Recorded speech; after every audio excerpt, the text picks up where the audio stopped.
Та яг одоо Newssack-ийн контентийг үзэж байна.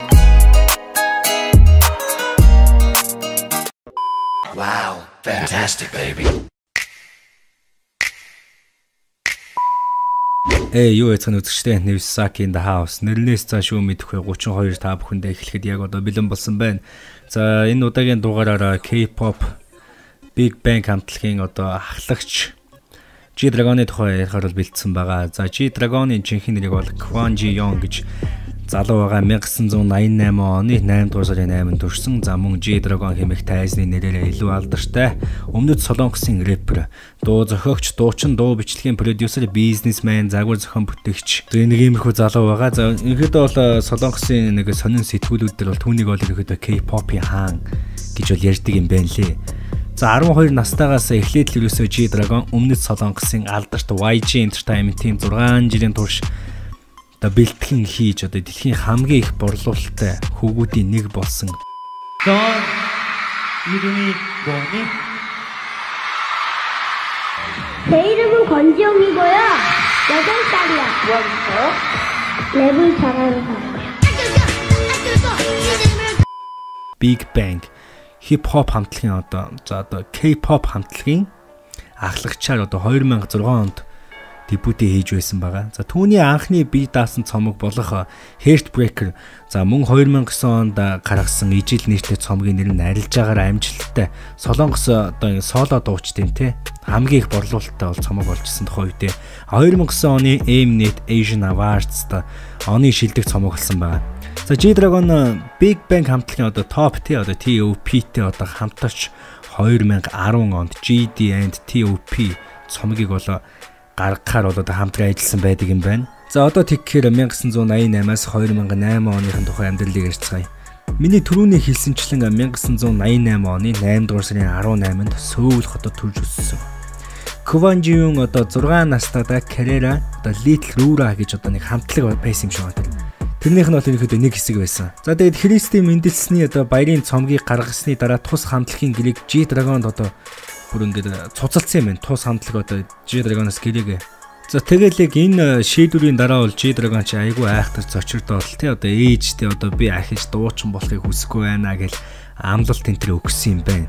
Гэвч мань хүн яг хэдэн жилийн дараа ч юм уу те нэг гэр бүлийнхэнтэйгээ хамт одоо цанын аялал хийх те SM Entertainment-аас одоо явуулсан скауттай хамт хийцэн байна л да цааны аяллаа.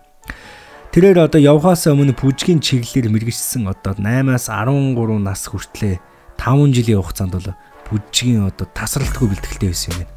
За мөн одоо 3 дугаар ангид байхдаа G-Dragon-ыг одоо Америкийн одоо рэп одоо бүлэгтэй одоо Wu-Tang Clan-тай нэг найз нь бол ерөнхийдөө танилцуулсан юм байна л да.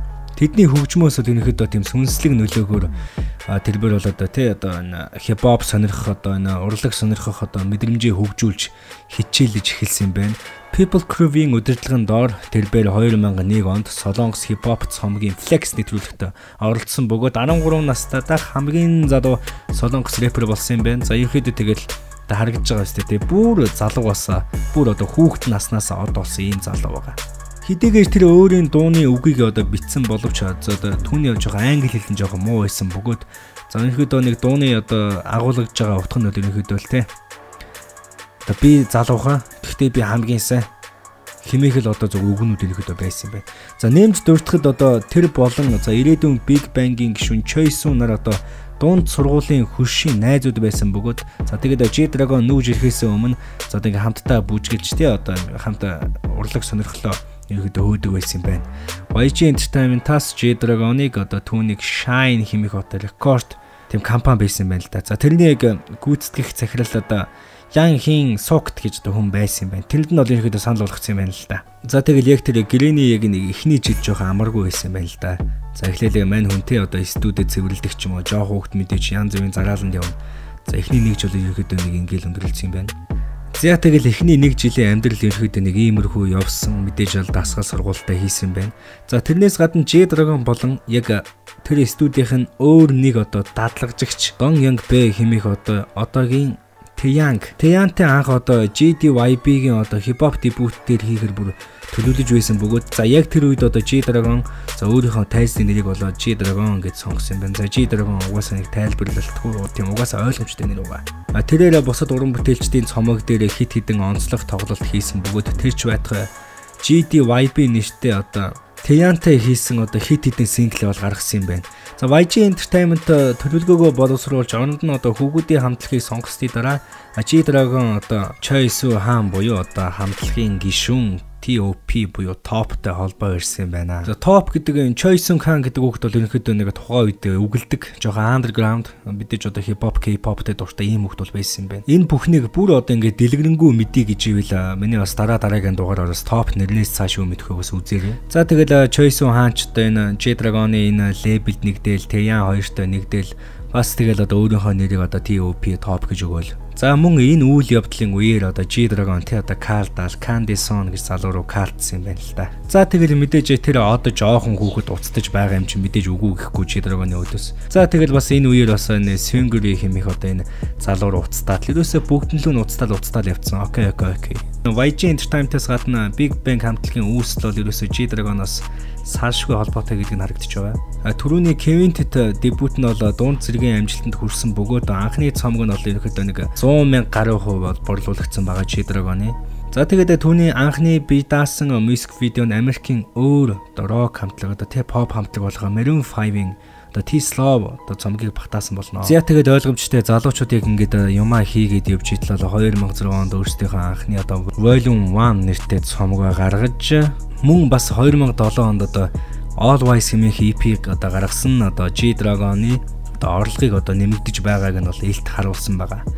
За түүний зохиосон хит хитэн дуу. За түүний дотор Lies хэмээх одоо хамтлагийн тэм дуу байгаа юм л да гослол дуу.